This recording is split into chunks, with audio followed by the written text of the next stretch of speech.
As I'm picking up this project after abandoning it for a while, it already has some paint on it. We're going to pretend it hasn't.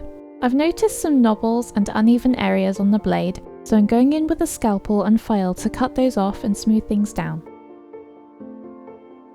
I'm also using some Tamiya Extra Thin to get rid of some of the mould lines.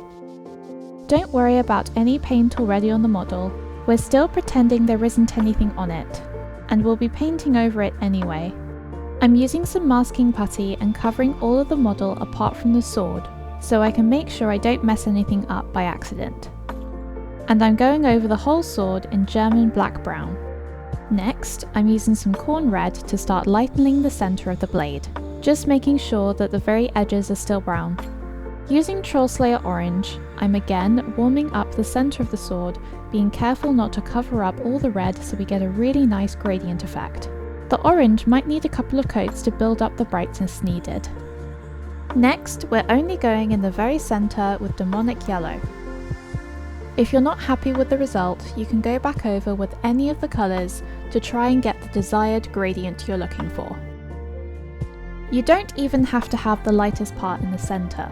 The only thing to remember is that the hottest part of the weapon will be the lightest. So, depending where you want your heat source to come from, is where you would put the yellow and orange, blending out to the coolest part, which will be the red and the brown. For the hilt of the sword, I'm going for a bone effect, so I'm base coating with silver grey, making sure to apply in nice, thin layers to not obscure any detail. The handle of the sword was already base coated in German grey previously, so I went over it with some Nuln Oil just to deepen up those recesses.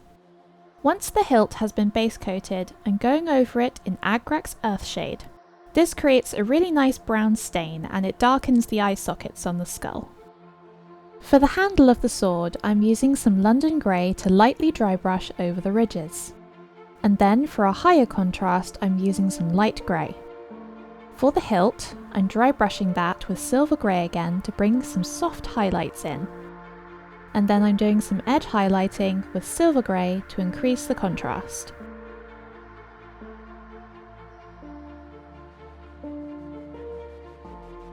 For the centre of the blade, I'm again using silver grey, but I'm doing a crossbreed of dry brushing and edge highlighting. I've prepared a flat brush like I would if I was dry brushing. However, I'm using the flat edge of the brush in a back and forth motion to create a soft edge highlight.